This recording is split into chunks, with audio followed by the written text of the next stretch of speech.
Hola, buenas tardes a todas, a todos. Gracias por venir, bienvenidos, bienvenidas. Vamos a comenzar.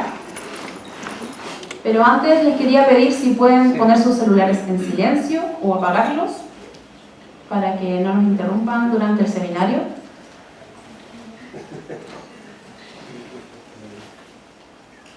Muy buenas tardes a todas y todos. La Facultad de Educación de la Pontificia Universidad Católica de Chile y su programa de doctorado les dan la más cordial bienvenida al seminario académico Educar en Derechos Humanos como Desafío Permanente, Consideraciones sobre Pasado, Presente y Futuro. Este evento se enmarca dentro de las diferentes actividades de conmemoración de los 50 años del golpe militar y tiene como objetivo reflexionar sobre la educación en derechos humanos y sus desafíos para el mundo contemporáneo desde una perspectiva local y global en 3 dimensiones: pasado, presente y futuro. Saludamos cordialmente a las autoridades que hoy nos acompañan: al decano de la Facultad de Educación de la Universidad Católica, señor Alejandro Carrasco, a la vicedecana de la Facultad de Educación, señora Pilar Cox, y a la directora de posgrado de la Facultad de Educación, señora Natalia Ávila. Asimismo, damos la bienvenida a nuestras y nuestros panelistas invitados: a Camila Silva, doctora en Historia y académica de la Universidad de Santiago de Chile; a Laurent Louvier, candidato a doctor del programa de doctorado de la Facultad de Educación de la Universidad Católica; a Abel Wagnermann, doctor en Filosofía y profesor asistente del Instituto de Éticas Aplicadas de la Pontificia Universidad Católica de Chile; y a Cecilia Ramírez, académica del Departamento de Teoría y Política Educativa de la Facultad de Educación, quien se encargará de moderar hoy este panel. Agradecemos también a Francisca Orellana, quien se encuentra hoy realizando la interpretación de señas del evento, está allá atrás. Para continuar y entregarnos unas palabras de bienvenida, invitamos a pasar adelante al decano de nuestra Facultad de Educación, señor Alejandro Carrasco. Bienvenido, decano. Muchas gracias, Daniela. Muy buenas tardes a todas y a todos. Un gusto verlo acá, reunida la comunidad. Veo estudiantes que tuve en 2021, deben estar en el 4º año. Es un gusto que estén acá. Me gustaría saludar en su mano vocativo y me gustaría brevemente, para dar comienzo a este panel, agradecer la organización, la coorganización que tuvimos con el programa de doctorado, con posgrado, y agradecer especialmente a Daniela Luque, que está acá en la locución, y ella tuvo un papel muy importante en la organización de este seminario. Lo hizo posible, como se dice. Así que muchas gracias, Daniela, por el empuje para que esto resultara. Y como decía Daniela, esto se enmarca en la celebración de los 50 años que hemos hecho en la facultad, y me gustaría resaltar que hicimos un relanzamiento de la placa memorial que está en el patio, que recuerda a los detenidos desaparecidos de esta facultad, que la relanzamos hace ya casi 2 semanas, y luego quisimos organizar un seminario para reflexionar más académicamente, y desde el enfoque que está ahí dice no enseñar, dice educar, que es más amplio que enseñar, y tiene que ver con valores, con una visión de mundo a las nuevas generaciones, y nos parecía importante esa reflexión, en primer lugar, porque creemos que los derechos humanos tienen que ver con la dignidad intrínseca de las personas, con esta idea de que las personas no somos un medio, sino somos fines. Se va reconfigurando en cada época histórica. Como sabemos, a mitad del siglo XX, la ONU hace esta declaración, y desde ese entonces hasta ahora, distintos momentos históricos han reconfigurado, pero puesto en escena sobre la importancia de los derechos humanos. Lo vemos en estos días, lo que está pasando en Medio Oriente, donde se están cometiendo crímenes de guerra en este preciso minuto, y nos hace repensar los derechos humanos en este contexto histórico hoy. Pero en lo que sucedió en nuestro país que es el contexto de los 50 años que nos permite reflexionar en distintos tiempos, pasado, presente y futuro. Así que yo agradezco a este panel que va a aportar esa perspectiva, Camila, Loren, estudiante de nuestro programa de doctorado, y Abel, profesor de nuestra universidad. Reitero las gracias a Daniela y que sea una muy buena conversación. Muchas gracias.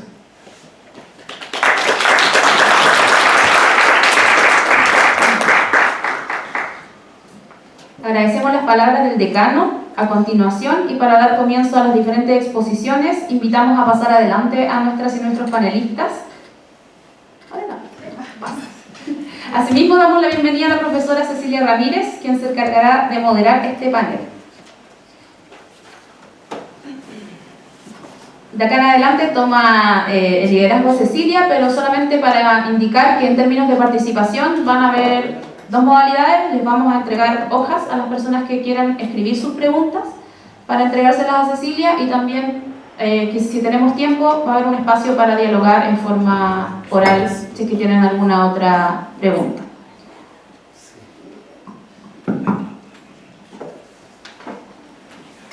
Buenas tardes a todos, a todas, a todes, pensando en temas de derechos humanos. Quiero dar las gracias por poder moderar, y hoy día me empecé a poner nerviosa, y siempre me gusta contar una anécdota porque me empezaron a mandar correos así como felicitándome, porque yo decía que yo soy la moderadora y son las 3 personas que están aquí los que van a hablar, pero nada, eso solamente quería decir. Tenemos 15 minutos por presentación. Yo voy a hacer, aparte de moderar, voy a hacer el reloj molestador, 2 minutos y después el tiempo, y no vamos a cortar el micrófono ni mucho menos, pero es importante que tengan en consideración eso. Vamos a partir por Camila Silva y voy a presentar un poquitito más a Camila, no solamente lo que aparece ahí atrás de nosotros. Camila es doctora en Historia de la Universidad de Santiago, diplomada en Derechos Humanos, Género y Políticas Públicas, Fundación Henry Dunant, magíster en Historia de la Universidad de Chile, profesora de Historia de la UC, me acuerdo muy bien de ella. Actualmente se desempeña como académica del Departamento de Historia de la Facultad de Humanidades de la Universidad de Santiago y ha sido responsable de investigaciones de género, educación y educación superior. Camila va a abordar la memoria y los derechos humanos desde una mirada del pasado. Se analizará el rol de la educación en la construcción de la memoria colectiva que reconozca y repare las violaciones a los derechos humanos, pensando en estos 50 años que estamos conmemorando, ocurridas, y a partir de la noción de pedagogía de la memoria. El título de su exposición es ¿Cómo enseñar el pasado reciente y no tan reciente en la escuela del siglo XXI? Un gran desafío.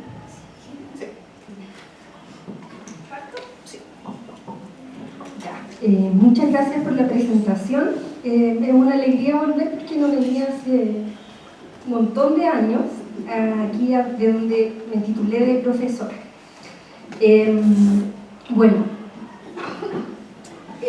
Como es poquito tiempo, escribí algunas ideas, pero no quiero dar la lata, quiero más bien como sentar las bases para que podamos conversar.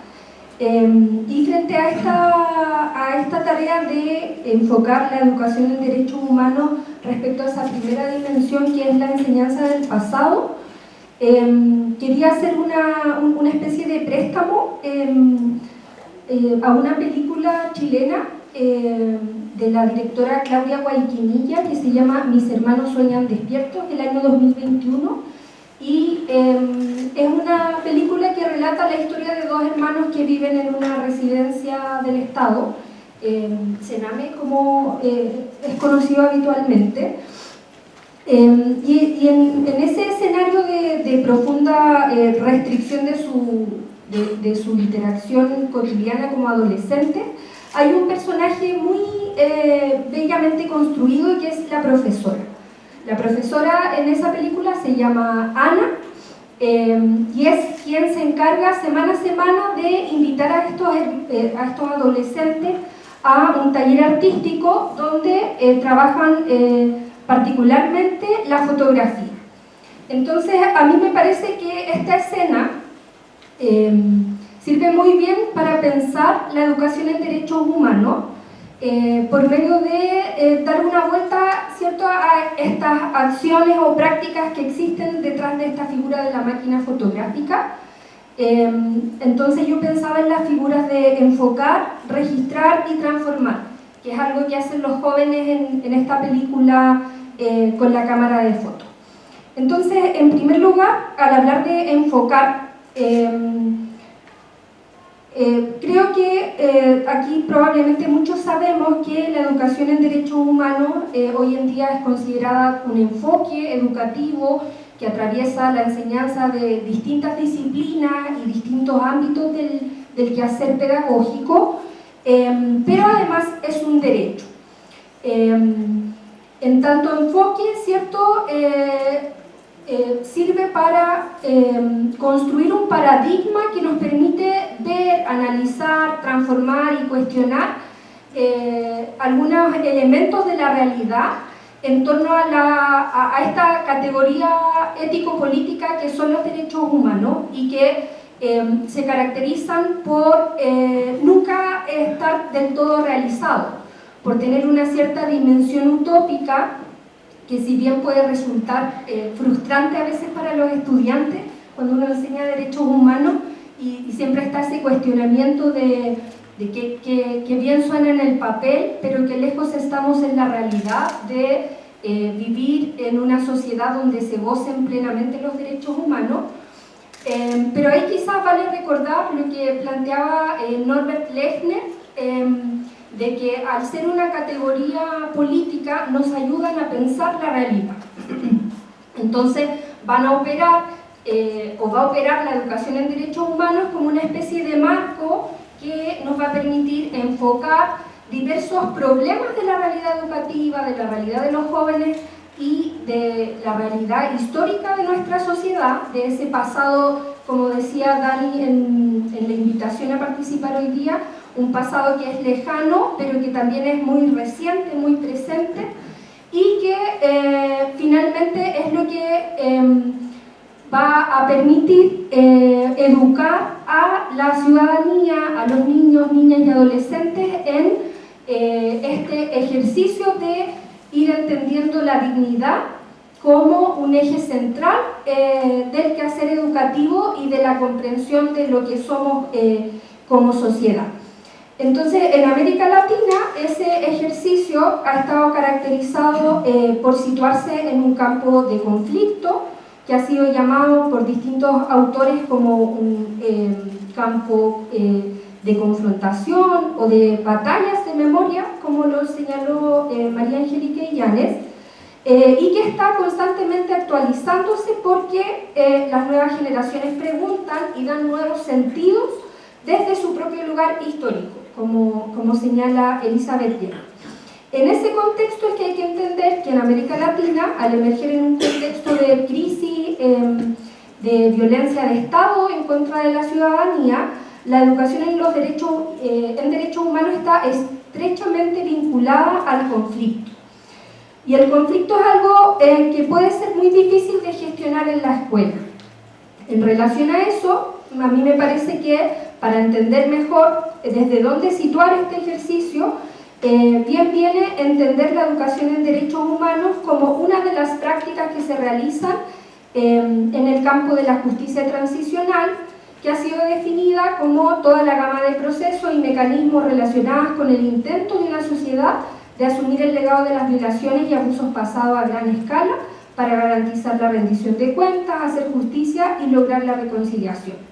En ese sentido, la educación en derechos humanos se vincula tanto con el derecho a la verdad como con el derecho a la reparación simbólica, la memoria y la construcción de garantías de no reparación.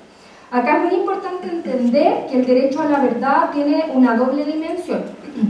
Por un lado, se entiende derecho a la verdad como el derecho que tienen las víctimas de conocer lo que les ocurrió, de poder identificar los responsables, pero también las causas que permitieron que esas personas hayan vivido violaciones a los derechos humanos, Pero también tiene una segunda dimensión que es donde a mí me parece que se encuentra directamente con el quehacer educativo, que es el derecho que tiene toda la sociedad a conocer la verdad de lo ocurrido, las razones y circunstancias de los delitos que llegaron a cometerse, para evitar que estos hechos puedan volver a ocurrir en el futuro.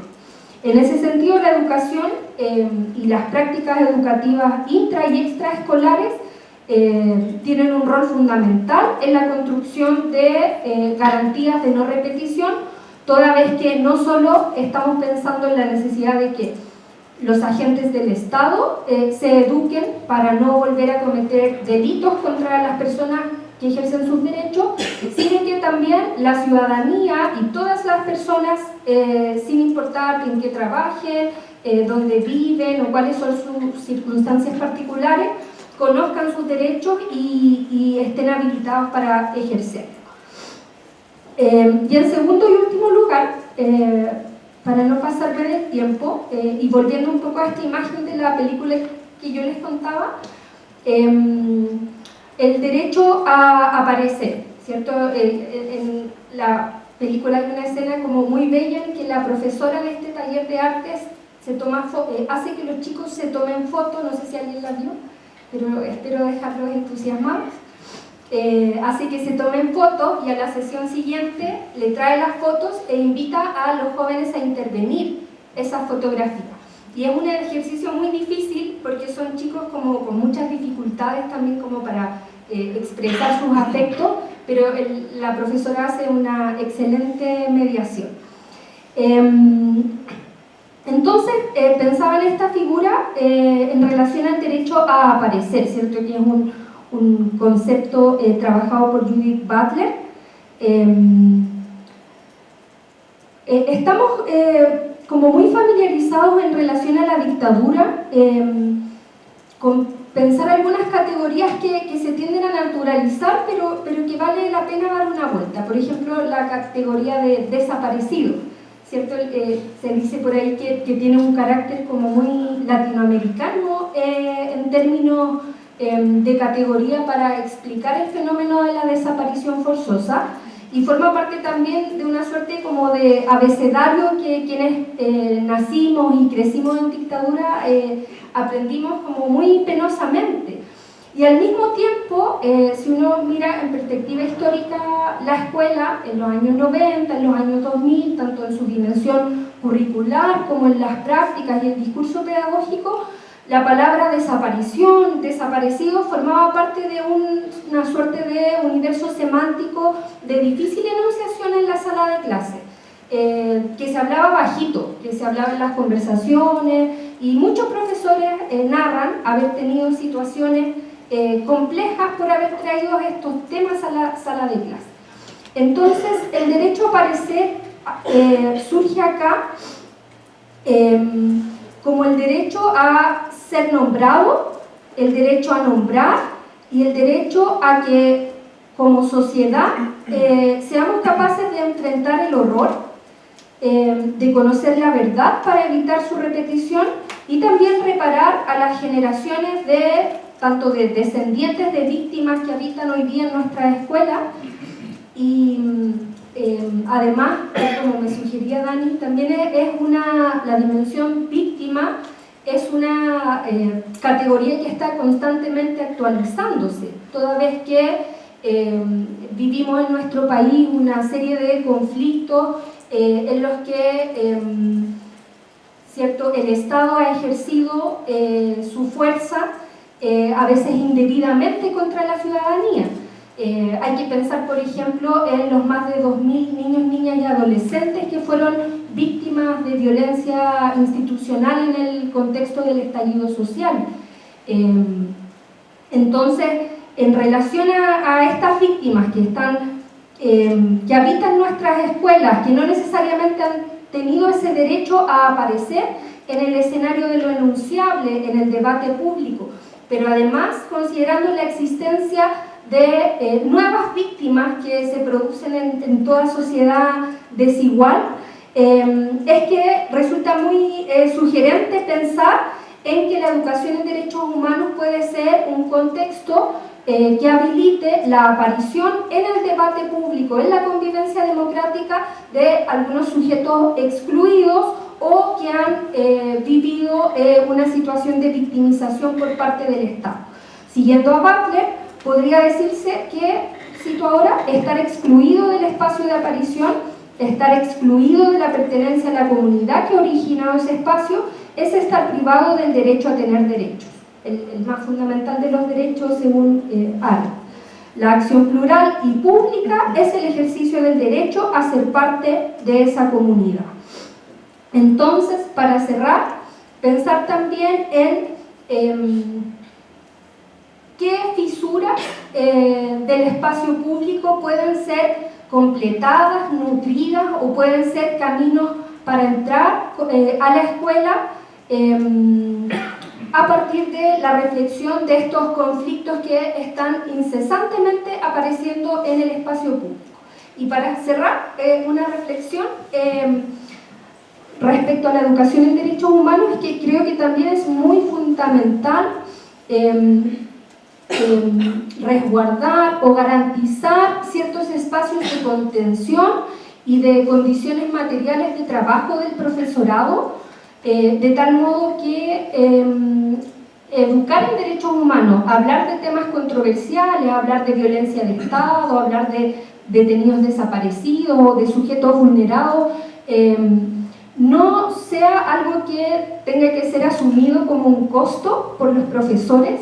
Y acá me acordaba hoy día, mientras preparaba esto, de estas situaciones que se dieron en pandemia, de profesores que estaban haciendo clases virtuales y que fueron grabados y viralizados por ser supuestamente sobreideologizados, y que entiendo que en algunos casos contaron con un súper buen respaldo de las comunidades escolares, pero también educar en derechos humanos con foco en el conflicto, con foco en estos sujetos que tensionan las categorías con las que entendemos el presente, requiere que los profesores tengan ese resguardo y esa protección en términos laborales y del ejercicio, para que no tengan que, ¿cierto?, cargar con la responsabilidad de poner el foco en los temas difíciles, puesto que es justamente en ese ejercicio que se juega la profundidad de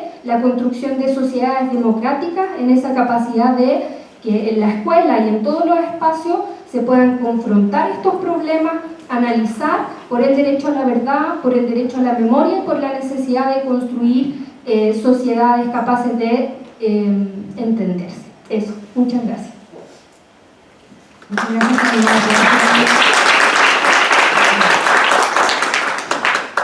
Gracias, Camila. La pregunta es importante, Daniela ya lo dijo, pero voy a recordar, ahí está circulando, o va a circular, unos papelitos para que ustedes, si quieren hacer alguna pregunta, una pregunta general o una pregunta específica a algunos de nuestros invitados, la puedan hacer, y al final de las 3 exposiciones las vamos a leer, vamos a ver del tiempo según la cantidad de preguntas. Yo tengo también algunas preguntas que hacer, a ver si pasan la prueba. No, tengo una o dos preguntas que quiero que las podamos conversar en un minuto, y vamos al segundo invitado, que no están invitados, ¿no? Estudiante aquí del doctorado, entre comillas invitado. Esta es la edad, hay que cambiarse los lentes.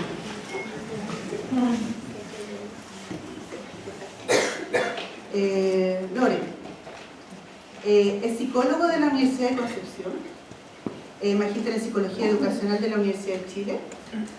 Vas haciendo check-in de lo que voy diciendo. Ha trabajado como psicólogo educacional de escuelas y liceos municipales desde el 2010.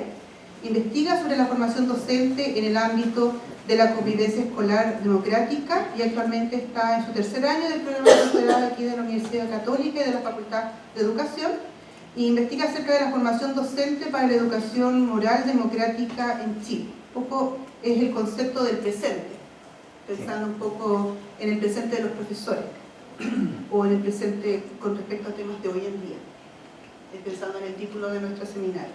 Y el título de la exposición, Políticas Contemporáneas de Educación para la Democracia y los Derechos Humanos. Tienes 15 minutos y tú vas a tener una presentación. Sí, voy a pasar. Sí.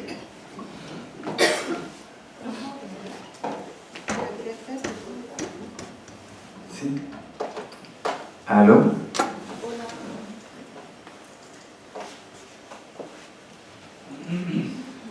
Sí. Ahí. ¿Se escucha bien? Sí. Ya, Te voy marcando. súper, gracias. Bueno, agradezco la presentación, la posibilidad de estar compartiendo con ustedes y asimismo para poder calibrar el diálogo que vamos a tener después de la presentación. Quisiera preguntar brevemente si pueden levantar la mano las personas que están estudiando pedagogía, por favor. Ya, sí, ahí entiendo. Las personas que son profesores y profesoras titulados, tituladas, incluyendo los académicos. Ya, perfecto, como la otra mitad. Y las personas que tienen otro título distinto que no sea de pedagogía. Que soy yo también, ¿sí? Ya, sí, para calibrar, digamos, el diálogo que vamos a tener respecto de la jornada completa, digamos. En mi caso, como bien decía la presentación, quisiera hacer una especie de mapa respecto de las políticas contemporáneas de educación para la democracia y los derechos humanos.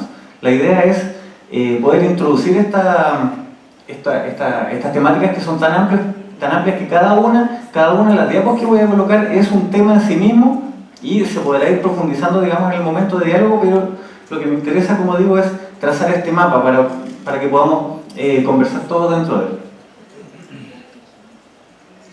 En primer lugar, quisiera hablar respecto del presente, justamente de por qué hoy es importante tocar estos temas y aprenderlos en la Facultad de Educación y también educarlos en la escuela y abrir esas conversaciones. Tiene que ver con la pregunta de por qué educar para la democracia y los derechos humanos, y luego me voy a referir muy someramente al qué y al cómo. En primer lugar, para justificar la necesidad de que estos temas son importantes de abordarlos en nuestras formaciones y en la formación de los estudiantes, es porque la ciudadanía democrática, que es este rol que estamos todos llamados, ¿cierto?, a ejercer para que la democracia tenga vida, descansa en el despliegue de ciertas capacidades de parte de todos nosotros, que tienen que ver con ser capaces de conocer las instituciones del sistema democrático, la capacidad de poder reflexionar sobre los temas que nos aquejan, de poder dialogar con otras personas, además también las que son distintas, y de actuar, de tomar decisiones y de llevar eso a la práctica, tanto electoral como civilmente. Y no solamente en términos de los conocimientos, las acciones que tengamos, sino que estas tienen que estar orientadas por principios o valores democráticos. Todo eso supone el que nosotros podamos ser catalogados como ciudadanos activos. Además, está el hecho de que la democracia, damos cosas a veces por asumidas, pero cada cierto tiempo se nos recuerda la historia contemporánea, que la democracia se encuentra amenazada por distintas ideologías contrarias a la democracia, por distintos eventos que ocurren, por la guerra que se señalaba recién, por ejemplo, u otros eventos más contemporáneos de nosotros. También porque la democracia en términos positivos es dinámica, es decir, las mismas personas van buscando distintas maneras de ejercer su poder como ciudadanos y se va acomodando los sistemas normativos, las formas de ejercer el poder, etc. Y sobre todo porque la democracia es artificial, es un invento social y construido, digamos, históricamente, y el ser ciudadano, ciudadana democrático no es algo innato, sino que algo que se aprende. Y de ahí está la idea de que la escuela tenga esta misión permanente de estar formando y dando la bienvenida, digamos, y promoviendo el desarrollo de capacidades ciudadanas en todos los y las estudiantes. Es una misión permanente de la escuela. El educar para la democracia y para los derechos humanos. Ahora, en términos de qué debe educar la escuela, no me quiero meter, digamos, de lleno o detallar esa conversación, pero se definen contenidos clave respecto de cuáles son los conocimientos que necesitamos como ciudadanos y ciudadanas, cuáles son los procedimientos que debemos conocer y para los que debemos tener oportunidades de saber ejecutarlos, y cuáles son las actitudes y los valores y los principios, la parte actitudinal, que tiene que caracterizarnos para comprometernos con la democracia. Ahora, desde mi presentación los vamos a entender eso como capacidades, no solamente como contenido estático. Y en términos de cómo, la escuela ahora está llamada no solamente a educar para la democracia, es decir, no solamente para preparar a los y las estudiantes para un desempeño ciudadano futuro, sino que también tiene que enseñar por medio de la democracia, es decir, tienen que haber prácticas pedagógicas democráticas, prácticas de gestión directiva y de pedagógica de las mismas escuelas democráticas para proveer esta experiencia integral de democracia ahora presente con los niños que son en este momento sujetos de derecho. Ahora, como les decía, el mapa que yo quiero trazar, que es bastante simple, digamos, grueso, tiene que ver con principales caminos o líneas de la política, que son la educación ciudadana o cívica, o bueno, tiene distintos nombres, los podemos discutir después, la educación para la paz y los derechos humanos, y la convivencia escolar que no siempre se pone el apellido democrática, pero son como los tres grandes ejes que quiero desarrollar. Perdón, ¿está bien la velocidad a la que voy a hablar? Ah, ya, es que ya, me entusiasmo y corto. Ya. En primer lugar, para hablar de las distintas políticas para la educación, para la democracia y los derechos humanos en Chile, quiero aludir a dos elementos contextuales o dos fuentes de tensiones que nos llaman a incorporar esto dentro de las políticas públicas. Lo primero tiene que ver con el contexto internacional, porque desde los años 90, digamos, y vamos a explicar por qué en Chile, pero toman fuerza las declaraciones, las convenciones, los acuerdos, los tratados, documentos y declaraciones de distintos estatus jurídicos a nivel internacional y a nivel supranacional, sobre todo de las distintas agencias de Naciones Unidas, ¿cierto?, que llaman a que la educación tenga un rol en que la democracia sea uno de estas misiones de la escuela, y también por distintos informes y acuerdos que se encomendaron a distintas comisiones desde los años 70 para adelante, por ejemplo, pero en el año 96 el informe de Lors, por ejemplo, planteaba como un pilar de la educación el aprender a vivir con otros o a vivir juntos, en conciencia de la interdependencia entre las personas, ¿cierto?, y de la diversidad entre ellas. Es decir, había un contexto internacional que tensiona a Chile a actualizarse en términos de cómo educa explícitamente para la democracia y los derechos humanos. Pero también, y a propósito de los 50 años del golpe de Estado que estamos conmemorando, también hay que decir que en los años 90 veníamos saliendo de esta dictadura, tratando activamente de dejar atrás esta experiencia autoritaria dentro del proceso de transición democrática, y ahí lo que se dice desde, bueno, después vamos a comentar las referencias, pero de un aprendizaje político de parte de las personas que tomaban decisiones en educación. Se hicieron la autocrítica también y tuvieron que pensar cómo la educación puede tener un rol activo en no repetir las atrocidades que ocurrieron y cómo evitar que se produjeran regresiones autoritarias en la sociedad chilena, y cómo la educación a lo mejor le había faltado instalar una cultura referente a la democracia y los derechos humanos, y que ahora había que hacerlo. De hecho, por ejemplo, el informe Rettig, cuando se entrega, una de las condicionantes que coloca para todas las cosas que se cometieron era la presencia de una cultura que permitía estas atrocidades, más allá de solamente la acción de personas individuales. Entonces estaba la tarea de que la educación chilena, digamos, colocara de manera explícita estas tareas para la educación, ¿cierto?, la tarea que nos convoca. Ahora, quiero ir al esta ya la segunda mitad, digamos, de la exposición, quiero ir al primer gran tema, que es la educación ciudadana o educación cívica, que desde la dictadura hacia la transición y hacia nuestros días nos plantea el desafío de un cambio de paradigma desde una mirada minimalista, es decir, centrada solamente en la exposición de valores tradicionales, de conocimientos formales respecto del aparato del Estado y de favorecer la conducta electoral, hacia un paradigma maximalista que, como decíamos en un primer momento, se refiere al desarrollo de habilidades reflexivas, se refiere al fomento de una participación autónoma desde tempranas edades en la toma de decisiones y en el ser capaces de vivir juntos en un pluralismo de ideas y de pensamiento y de tipos de personas distintas, relacionándonos democráticamente, es decir, una tarea mucho más compleja que la que se abordaba antes. Y eso se materializó desde los años 90 en adelante, sobre todo a partir de la reforma curricular de los años 90, en el establecimiento de los famosos contenidos mínimos obligatorios del currículum nacional, que tomaron la educación ciudadana que existía o cívica y la fueron ampliando progresivamente hasta nuestros días a más asignaturas y también a más niveles donde estos temas se abordan. Y también aparece el concepto de transversalidad educativa, que es el hecho de instalar líneas que crucen el currículum, que cruzan de manera transversal las distintas asignaturas, tratando de entregar a los estudiantes una experiencia integral de la democracia en la escuela. Y con un énfasis también actitudinal en términos de cuáles son los valores, cuáles son las actitudes y el compromiso que van a desarrollar las nuevas generaciones con los modos democráticos de vivir. Entonces eso se va instalando de manera explícita como una misión y, como decía Camila también, como una obligación cada vez más patente para el profesorado respecto de que estos son temas que se deben abordar como parte del trabajo, con todas las complejidades que eso conlleva, que lo vamos a discutir después. Segundo, quería hablar de esta noción de educación para la paz y los derechos humanos, que es como un gran lineamiento que viene de las iniciativas y recomendaciones de las distintas agencias de Naciones Unidas y los distintos documentos que van sacando cada cierta cantidad de años, que toma su base en un paradigma de seguridad humana, no de seguridad nacional, de esta lógica del enemigo interno que amenaza como la seguridad, esta entelequia abstracta que es la nación, sino la seguridad de las personas que viven en los países. Y por eso también, nuevamente, es una forma de dialogar con nuestro pasado reciente y de lo que estamos conmemorando 50 años. La búsqueda por instalar un vocabulario común. Ahí también hay distintas expresiones. Este es un gran mapa donde también se habla de cultura de la paz, donde se habla de un enfoque democrático para la pedagogía, etc.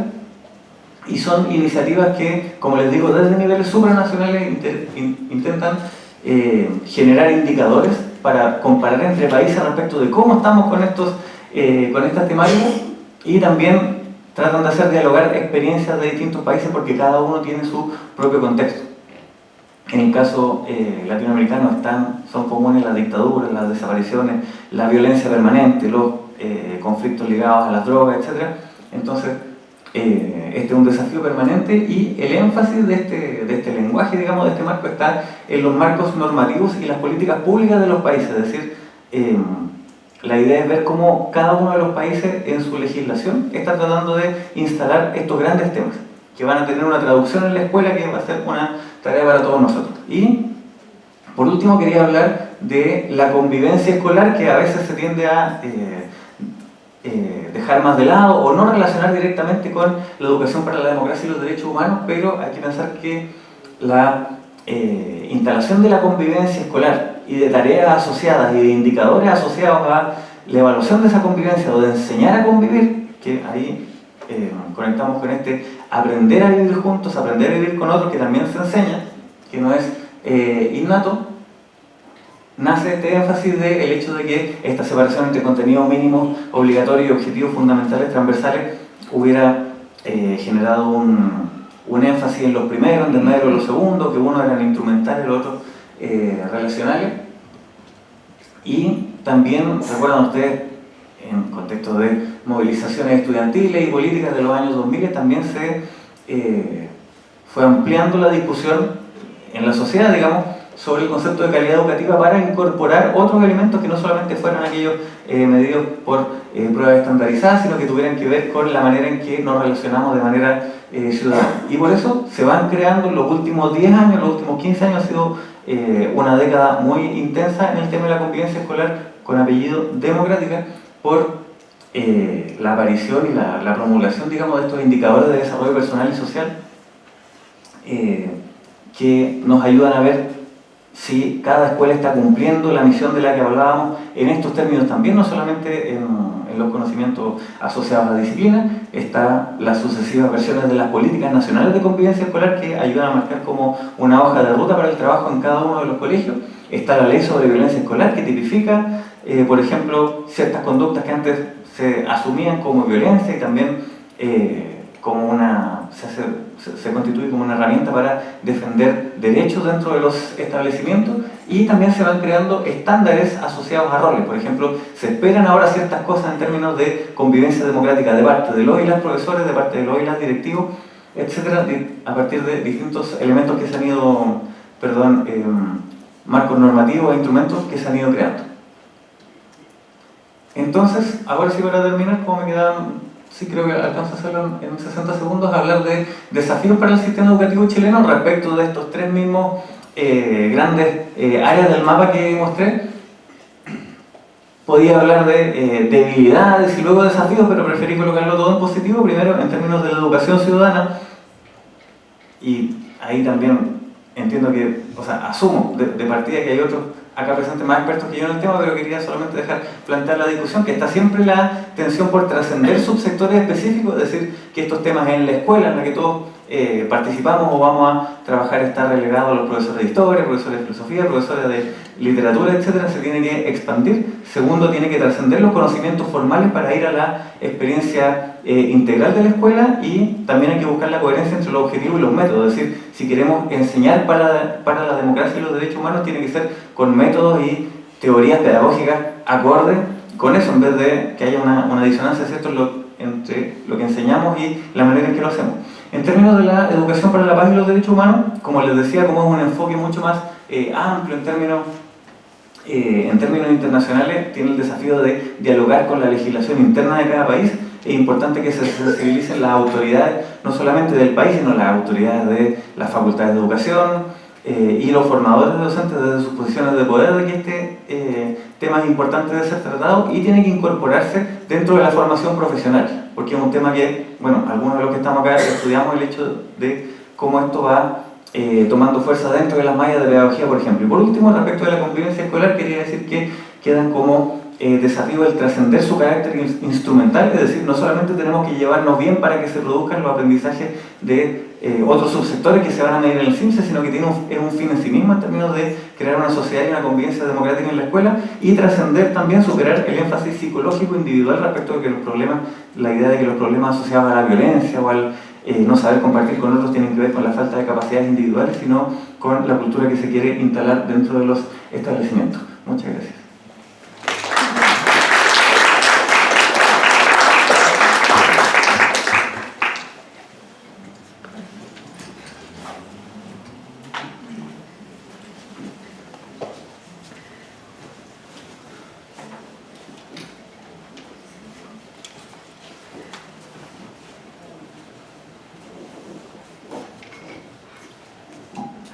Gracias. Ya te pongo cansado. Sí. Bueno, finalmente, a ver, es doctor en filosofía por la Universidad de Buenos Aires. Actualmente es profesor asistente del Instituto de Éticas Aplicadas, me corrigió aquí con todos con S, plural, de la Pontificia Universidad Católica de Chile. Es director y fundador del Centro de Neuroética Universidad Alberto Hurtado. Ha realizado cursos de filosofía, de las ciencias, neurociencia. Actualmente es investigador principal del proyecto de investigación Fondesit, de iniciación, titulado Explorando los fundamentos conceptuales de los neuroderechos. Gran tema. Y muy importante en lo que significa el futuro. No sé si futuro, también presente, y también tiene algo de pasado. Los tres tienen lo mismo. Sí. No es tan categórico poder hablar con ninguno de los tres de pasado, presente y futuro. El título de la exposición: ¿qué desafíos y posibilidades genera la inteligencia artificial para la educación y los derechos humanos? Bueno, muchas gracias por la invitación. Un gusto estar acá y escucharlos. Pues como aclaración previa, yo vengo un poco de afuera del ámbito de la educación, completamente de afuera. Soy filósofo, me dedico a temas de ética, y además vengo de afuera del país, soy de Buenos Aires, entonces también tengo como un vínculo. Si bien tenemos una experiencia muy común en términos de problemáticas vinculadas a los derechos humanos y vulneración de los derechos humanos, hay diferencias importantes también en la trayectoria, pero creo que tenemos suficientes cosas en común como para poder decir que compartimos experiencias hasta cierto punto. Y bueno, como bien estábamos conversando recién, me tocó la temática de futuro, que tiene mucho de presente también. El toque de futuro tiene que ver con que está orientado más que todo a un tema que trabajo en ética, que es el de la tecnología, el de las tecnologías emergentes, ¿no? De las nuevas tecnologías que tienen diferentes ámbitos de aplicación social, incluyendo el ámbito de la educación, obviamente. Entonces, como punto, como eslogan o punto principal de lo que quería conversar brevemente con ustedes, era la idea de que la alfabetización digital o la alfabetización tecnológica, el enseñarle a las personas a interactuar de manera adecuada con las tecnologías emergentes en diferentes contextos sociales, trae como una condición adosada la alfabetización en derechos humanos. Entonces, el punto principal es que esas dos cuestiones están súper conectadas. Y no solo eso, sino que el desarrollo de las tecnologías también, digamos, va transformando la manera en la que tenemos los derechos humanos. Entonces, también entender la reflexión sobre los derechos humanos y la educación en derechos humanos como un espacio en construcción, digamos, como algo que está en desarrollo y que tiene que ir acompañando diferentes tipos de desarrollos sociales y en particular los desarrollos tecnológicos. Y un poco con esta idea en mente es que en los últimos 15 años, 20 años, hubo como una nueva vuelta en esta idea de que tenemos que actualizar marcos de derechos humanos para responder a nuevos riesgos o situaciones que surgen como resultado de los desarrollos tecnológicos.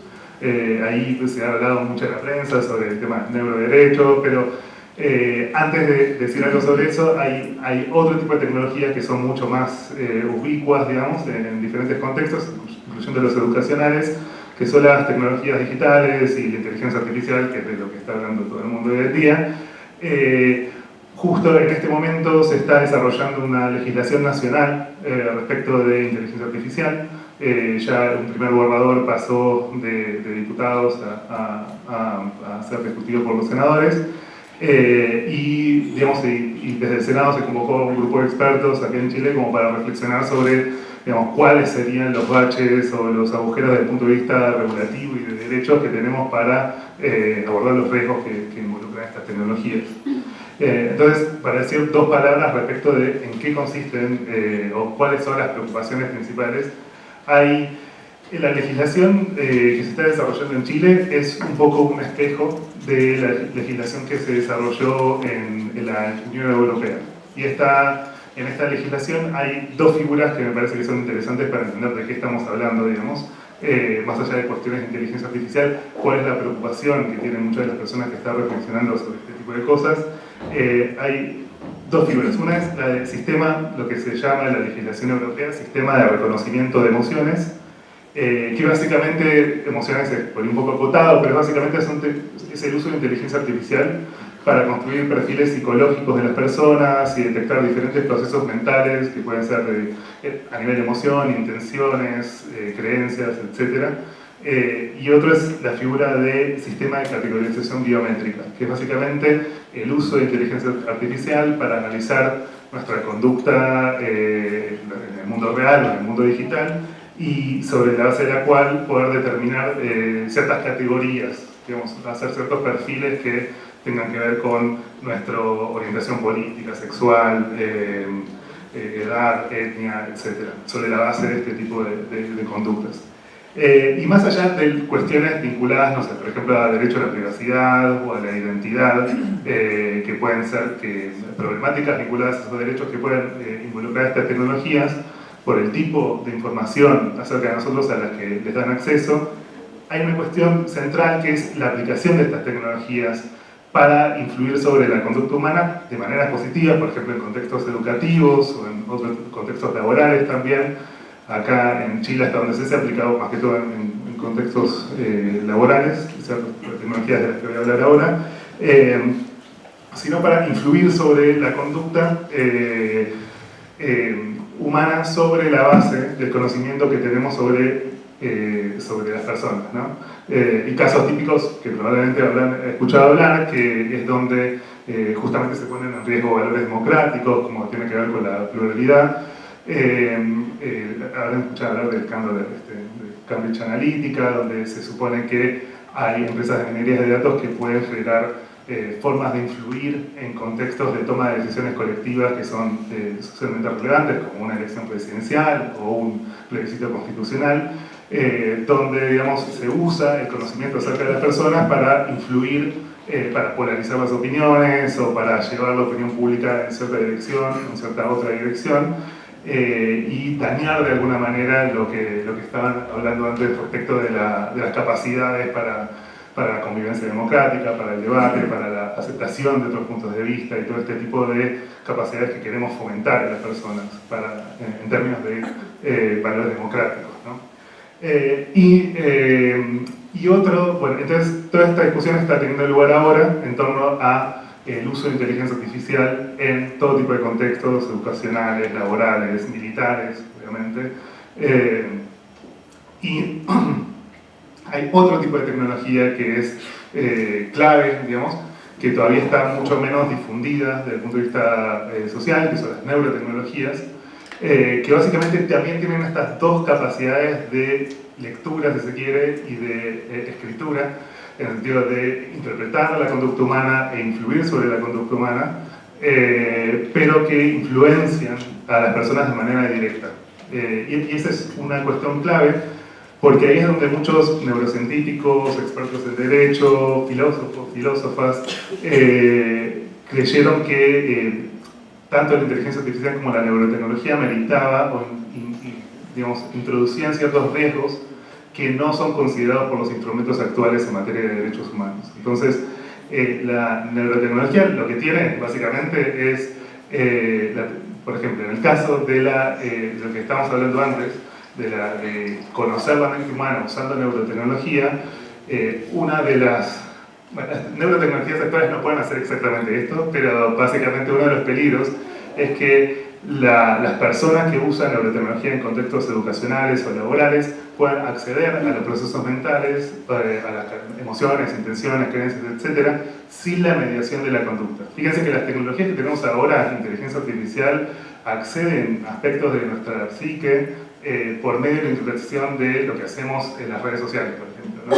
Pero nosotros tenemos que hacer cosas y en ese sentido tenemos cierto control sobre de qué manera acceden a las cosas que estoy pensando, haciendo, a características acerca de mi vida. O sea, yo tengo que meterme en Instagram y postear ciertas cosas, retuitear ciertos tweets y qué sé yo, para que las personas puedan entender cosas acerca de mí. En cambio, la neurotecnología se supone que eventualmente, repito, no estamos ahí ahora, pero eventualmente podría acceder a nuestros procesos mentales sin la mediación de la conducta, directamente interpretando la actividad cerebral, que representan, por así decirlo, los correlatos de nuestras emociones, creencias, cosas por el estilo.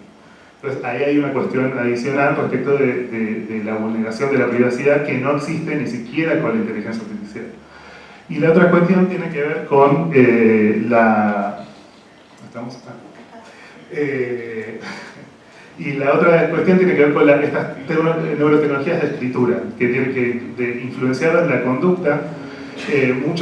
Las formas que tiene la inteligencia artificial hoy en día por medio de las redes sociales, etcétera, de influir en nuestra conducta, es usando estos perfiles psicológicos que se pueden construir acerca de nosotros para estimularlos por medio de propaganda, de estímulos visuales o lingüísticos, y de esa manera cambiar la manera en la que nos comportamos votando a tal candidato, por ejemplo, en lugar de a tal otro. En cambio, la neurotecnología, ¿y qué es lo que ocurre? Cuando esta manera de influir sobre la conducta tiene la cuestión de que cuando alguien quiere persuadirnos por medio de palabras, por ejemplo, tenemos un cierto filtro. Podemos razonar acerca de lo que nos están diciendo y tenemos cierto control sobre cómo la información que nos envían moldea nuestras intenciones, nuestras creencias, nuestras emociones.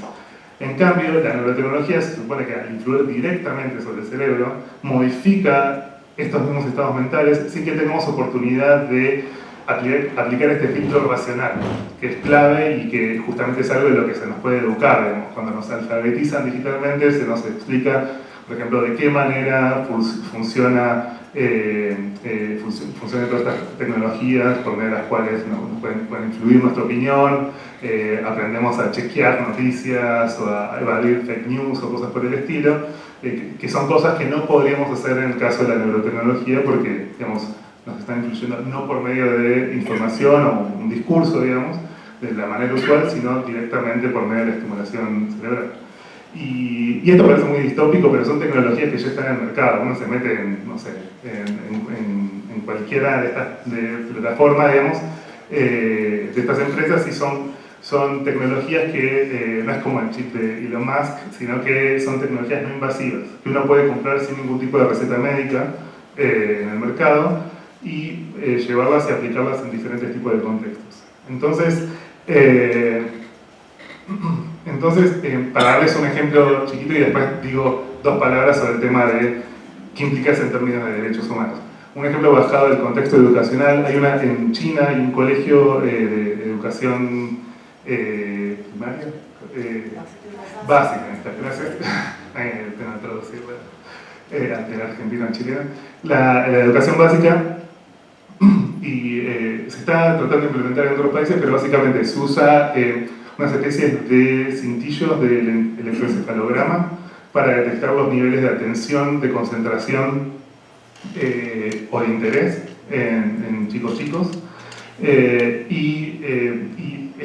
Estas, entre otras, son lo que se conoce como métricas de rendimiento o métricas de performance, algo así.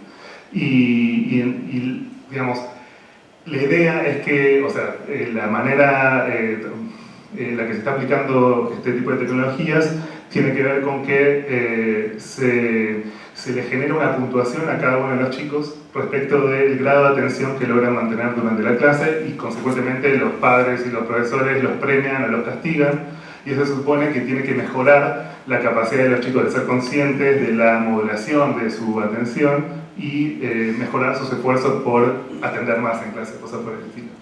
Y obviamente esto tiene 10.000 problemas. Ustedes que se dedican a cuestiones de educación se imaginarán que, ya no hay que ser demasiado innovador en cuestiones de educación para entender que la modulación de la atención puede estar vinculada, por ejemplo, al paradigma a la estrategia educativa, de estrategia de enseñanza que uno está aplicando en un momento dado, cuestiones que tienen que ver con neurodivergencia, cuestiones que tienen que ver con el contexto social de la persona que está aprendiendo. Entonces, como esta forma de neuroreduccionismo, digamos, es súper problemática, y es una de las maneras en las que puede llevarse a formas de estigmatización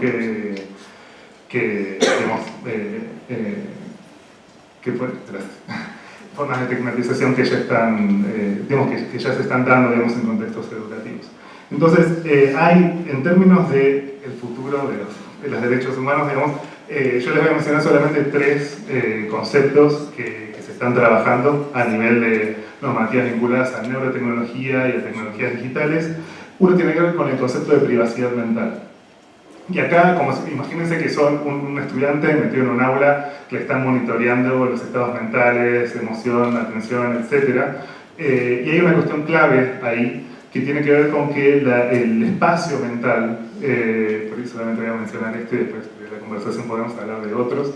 El espacio de lo mental se supone que es el espacio en el que el niño y el adulto también tienen más libertad a nivel cognitivo que en cualquier otro, donde uno puede fantasear, opinar, creer, imaginar cualquier tipo de situación, y ese espacio privado es un espacio central donde se da esta libertad cognitiva, como se le puede llamar, para el desarrollo de la personalidad, para el desarrollo de la identidad, para el desarrollo de los valores, y que sería un espacio que sería vulnerado por este tipo de tecnología, por lo menos mucho más que en otros contextos. Entonces esa es una de las nociones que se está trabajando. Y bueno, los otros 2 conceptos, uno tiene que ver con la identidad, con el respeto en la construcción de estos perfiles psicológicos de la narrativa de las propias personas. En el contexto educativo hoy es particularmente saliente el tema de la neurodivergencia y de personas, de la patologización de ciertas formas de cognición, y la importancia de las narrativas en primera persona, de las personas de la gente que vive, que tiene este tipo de experiencias o estilos o capacidades. Y la última tiene que ver con la integridad mental, que ese es un tema clave que lo podemos conversar tal vez después, pero en resumen, hay un conjunto de miedos o riesgos o peligros adicionales que traen aparejados las nuevas tecnologías. Está la pregunta de si los instrumentos actuales en materia de derechos humanos son suficientes para hacerse cargo de esos riesgos. Y hay algunas propuestas emergentes para completar los marcos que tenemos actualmente y que bueno, sería interesante conversar si son adecuados. Muchas gracias.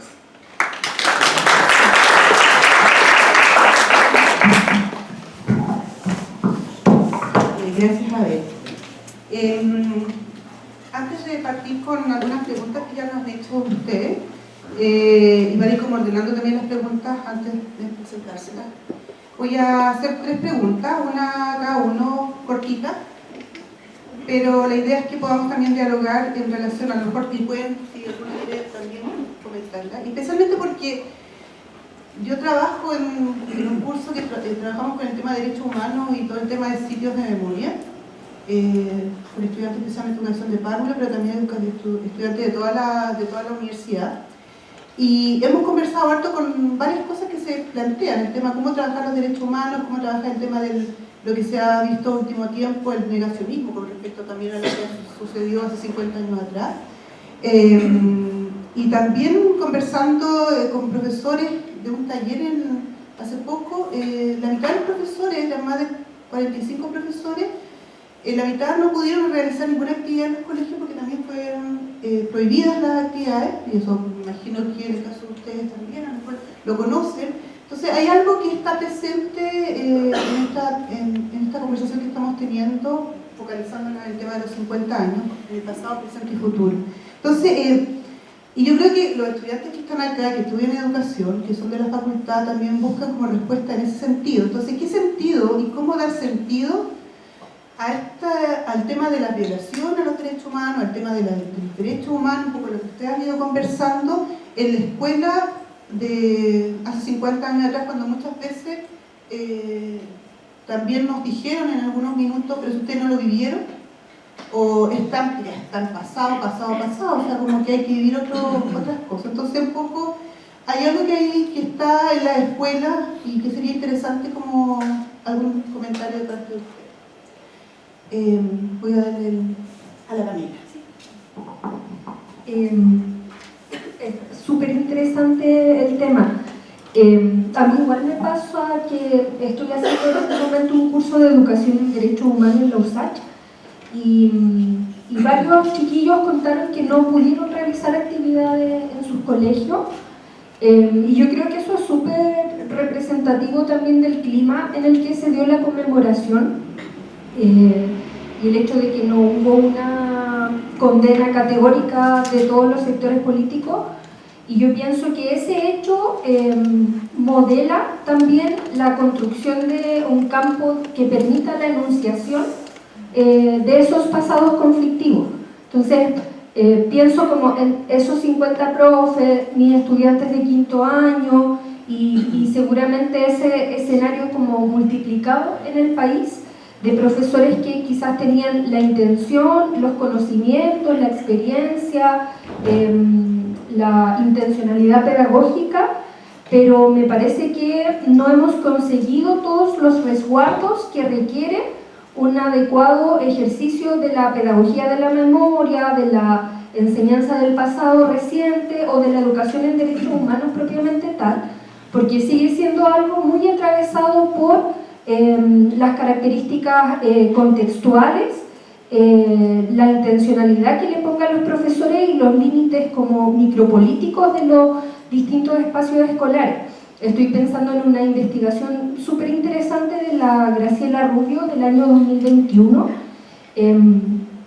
donde hace una investigación sobre enseñanza de derechos humanos en 2 colegios particulares pagados de Santiago, de la región metropolitana, y tal vez una de las partes más interesantes de su artículo es cuando narra los correos electrónicos que comienza a recibir de los apoderados de los estudiantes, que estaban como muy impactados de que se hablara de violaciones a los derechos humanos en la escuela.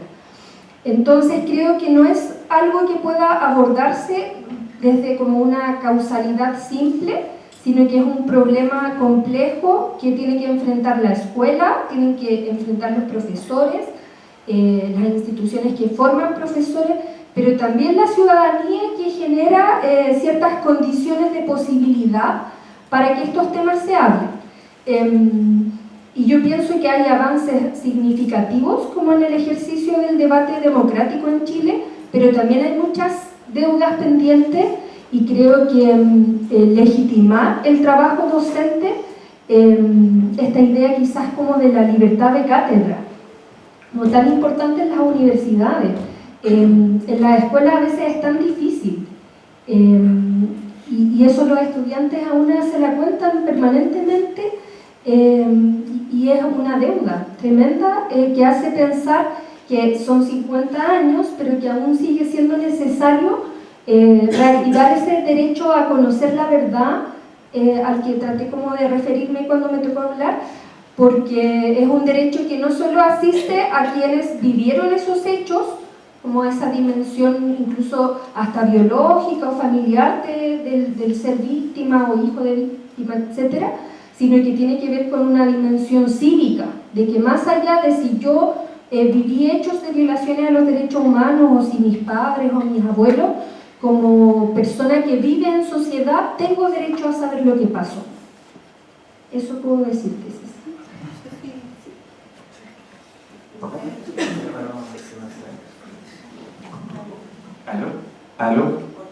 ¿Aló?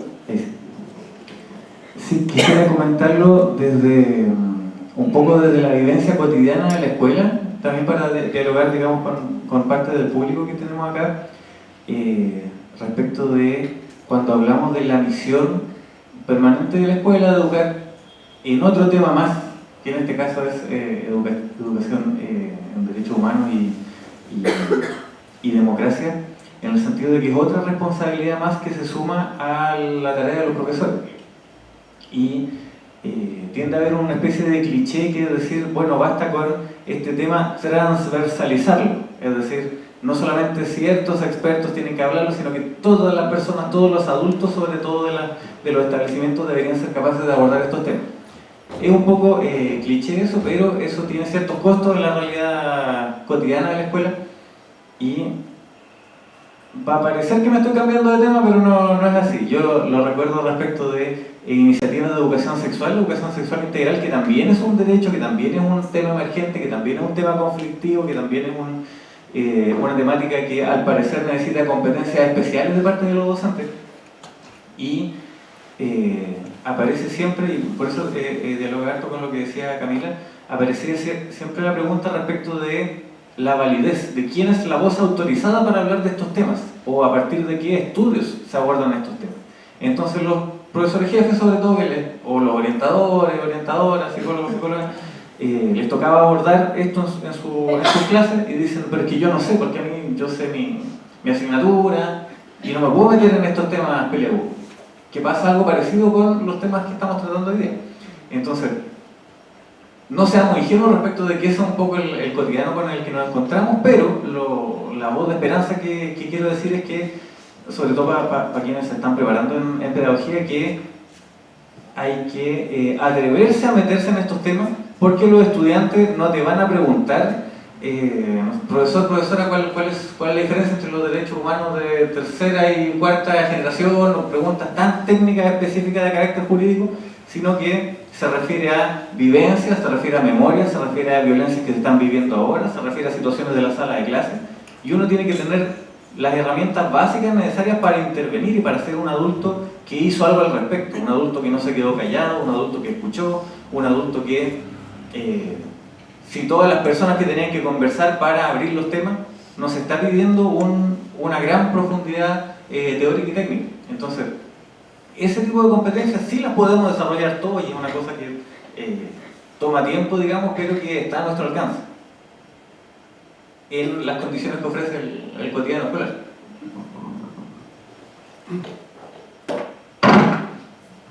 Bueno, yo quería agregar algo muy chico que tiene que ver con el tema del diálogo en el contexto escolar, en el contexto universitario también. Que hay una cuestión ahí que me parece clave. Yo antes había dicho algo sobre el tema de identidad y de cómo las narrativas van construyendo una identidad en torno a hechos históricos como este, significativos. Y hay una filósofa que viene del feminismo, que se llama Françoise Baylis, que tiene una concepción acerca de cómo las narrativas construyen una identidad, que es un enfoque relacional, donde básicamente lo que dice es que no puede haber identidad sin un reconocimiento, sin la narrativa, digamos, que construimos en torno a cierto hecho histórico, digamos, no es reconocida o no es defendida frente a las personas que disputan esa narrativa.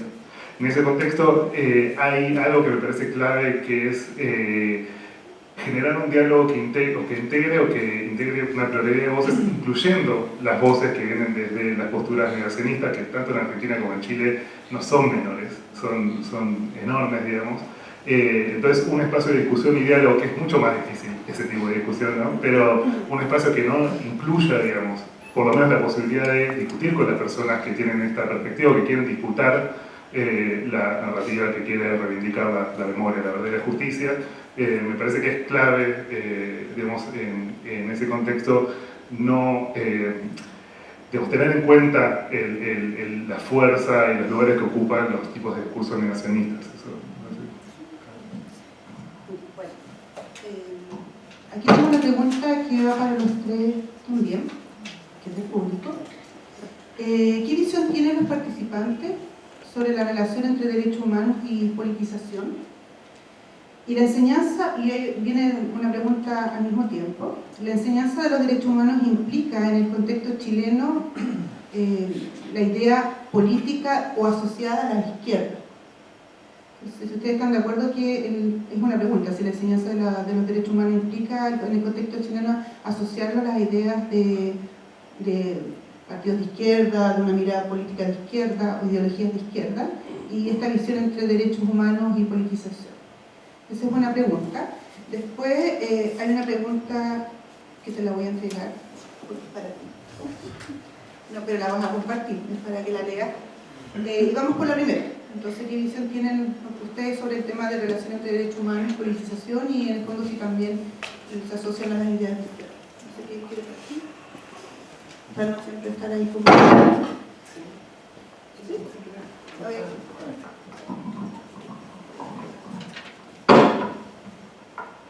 La pregunta hacía referencia a la politización, relación de este tema con la politización. Estoy tratando como elaborar para mí. Claro, toda la idea es que en el fondo de la relación entre derechos humanos y politización que están muy asociadas. Y la asociación con la izquierda. Y que en el fondo sí están asociadas también con el tema de izquierda.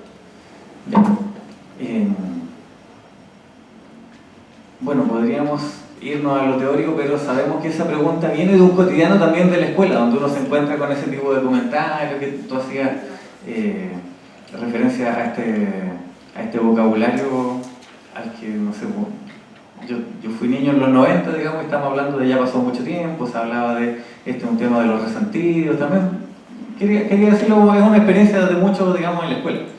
Y entiendo entonces que la pregunta viene de ahí.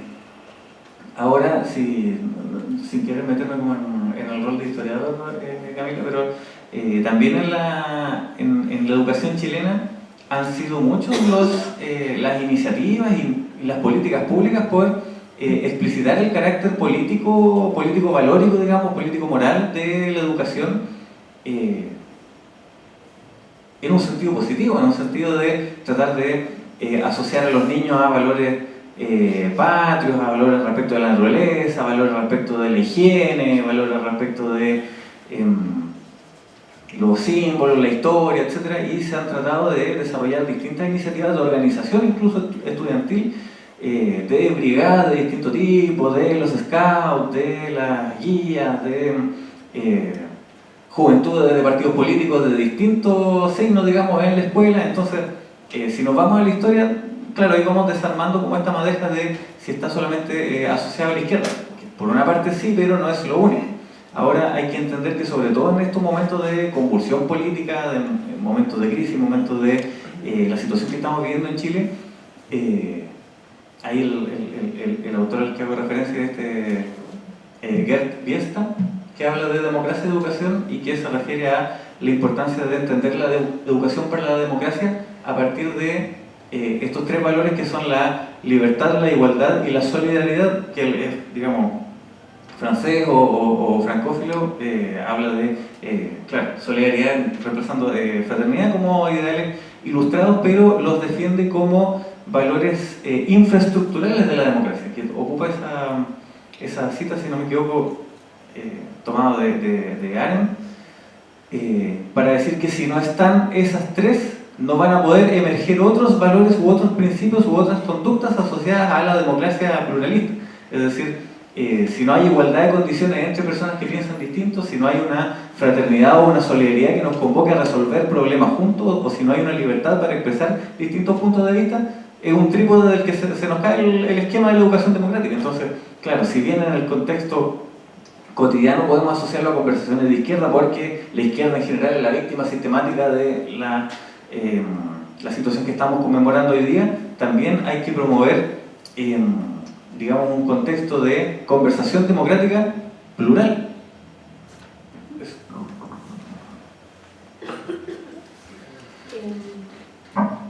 ¿Aló? Sí, yo pienso que sin duda los derechos humanos tienen una relación con la politización, en tanto tienen que ver con la educación política. Y ahí pienso que un eje central para comprenderlo es entender que parte de la reflexión en derechos humanos, que tiene esta dimensión utópica o este carácter de categoría política para pensar la realidad, tiene que ver con que apunta a comprender la realidad para transformarla. Entonces, no aprendemos derechos humanos para que las cosas sigan siendo como son, sino para transformar esa realidad, entendiendo que esa capacidad de imaginar un régimen de realidad distinto al que vivimos es algo que puede ser educado, porque no está, y que además no está igualmente distribuido en sociedades tan desiguales como la nuestra.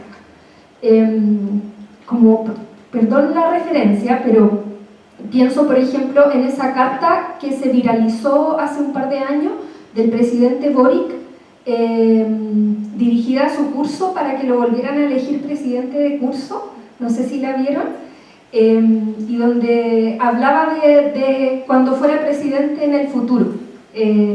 Entonces yo pienso que esa capacidad de imaginarse como incidiendo en el espacio público también debería distribuirse con mayor equidad o justicia en realidad entre la sociedad. No sé si cualquier niño se llegaría a imaginar y a construir ese camino.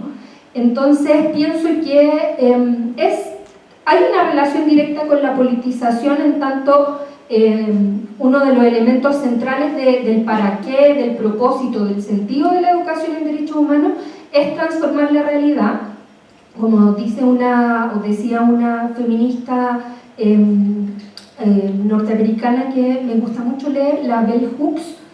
Educar debe ser educar para enseñar a transgredir, no una pedagogía de la obediencia como a lo mejor tuvimos nosotros como en dictadura y los años 90, sino una pedagogía para cuestionar esos márgenes, y que siento que dialoga mucho con lo que Abel explicaba en relación a cómo la inteligencia artificial también va limitando esa capacidad de imaginar, y que me parece como la peor de las distopías posibles, porque es como el gran hermano pero adentro de tu cabeza, o sea, llevado como a un nivel de radicalidad y control bien preocupante.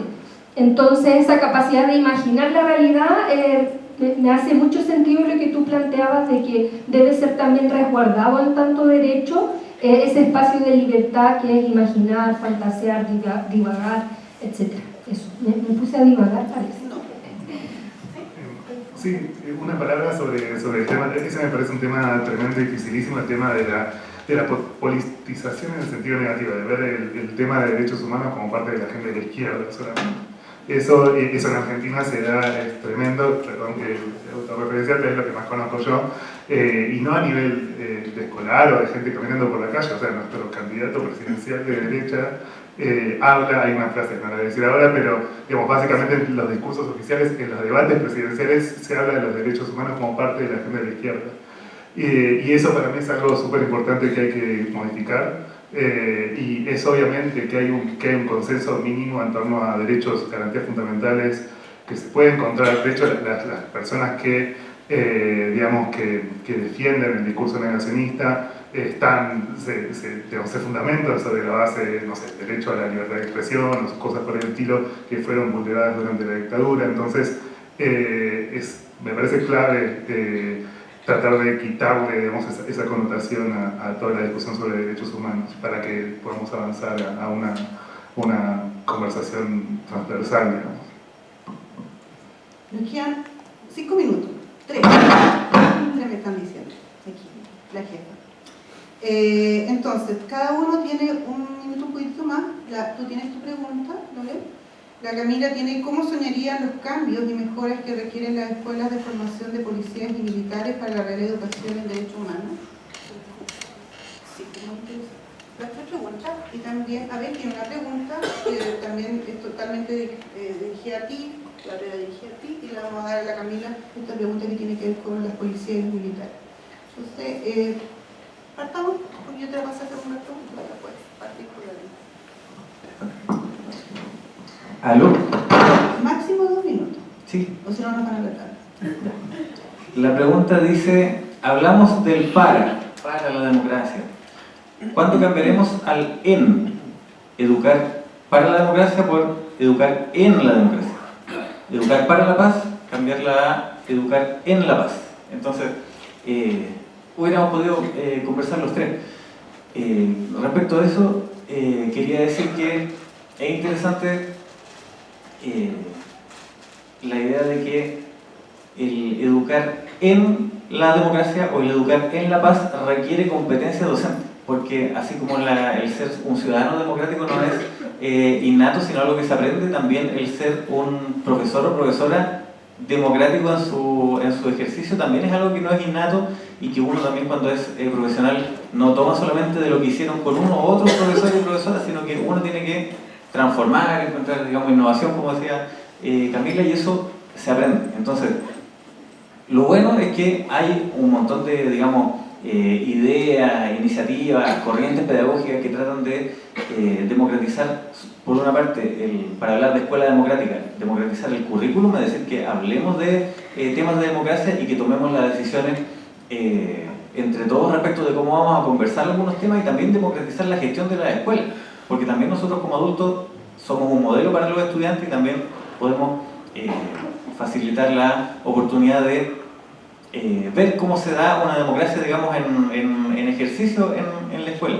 Yo quería terminar solamente diciendo que a lo mejor antiguamente decíamos que hay ciertos proyectos educativos que son democráticos, así como dijimos, hay ciertos colegios que son Montessori, ciertos colegios que son activos, etc. Ha pasado mucho tiempo de esos tiempos, ahora son, digamos, tradiciones que se enseñan en las aulas de pedagogía y que cada proyecto educativo o cada aula ahora de un profesor o profesora en ejercicio tiene algunos de esos elementos. Entonces también está la puerta abierta que para, en el uso de esta libertad de cátedra, dentro de cada proyecto educativo se tomen este tipo de elementos para llevar a cabo así las clases o llevar a cabo así la gestión del establecimiento desde la responsabilidad que nos toque. Entonces esa puerta ahora está abierta, esas conversaciones, menos mal que ya han avanzado.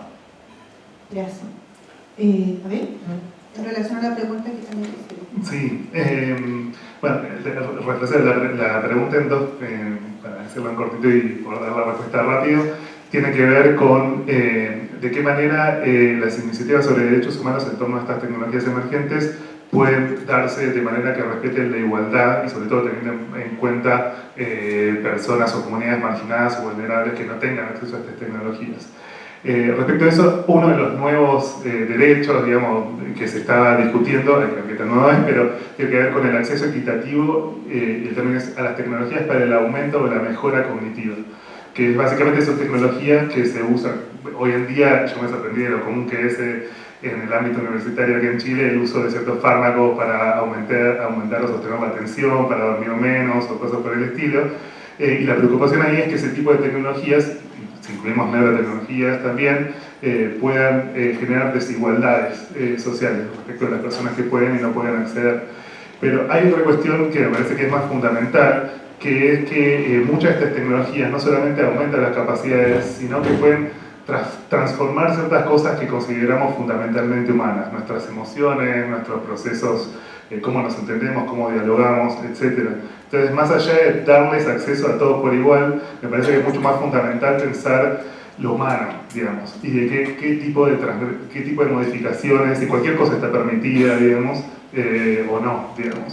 Entonces, antes de pensar la igualdad en términos de todos vamos hacia arriba, tener un modelo de qué es arriba, digamos, qué es ser plenamente humano y en qué sentido estas tecnologías pueden potenciar o minar, digamos, lo que consideramos que es humano.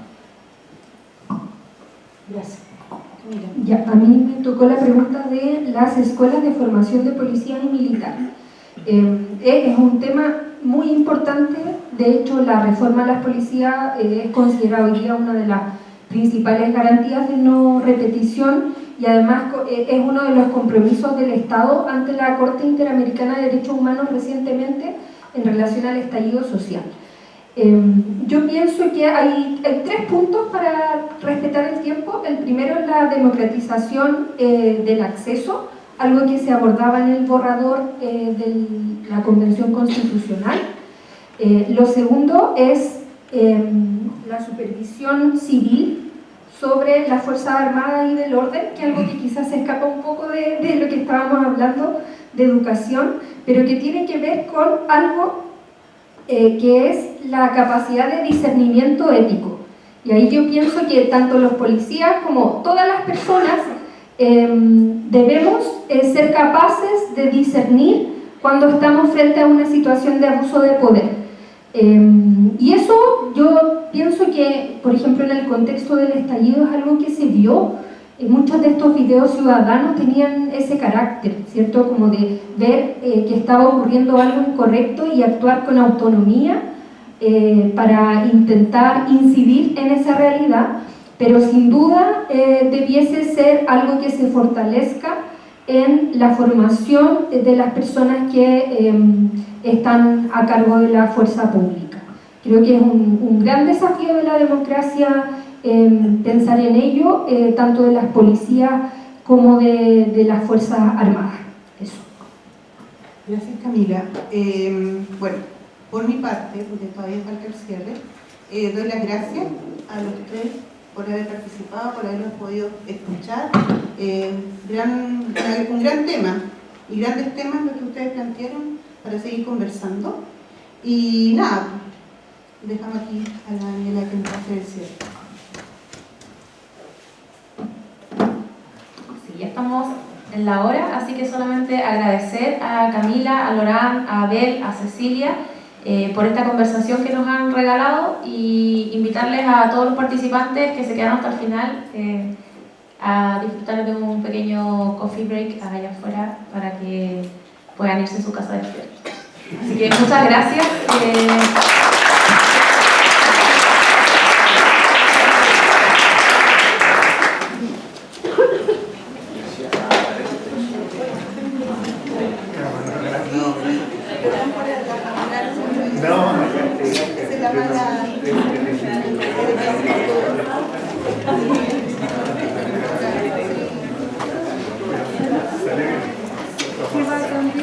Sí.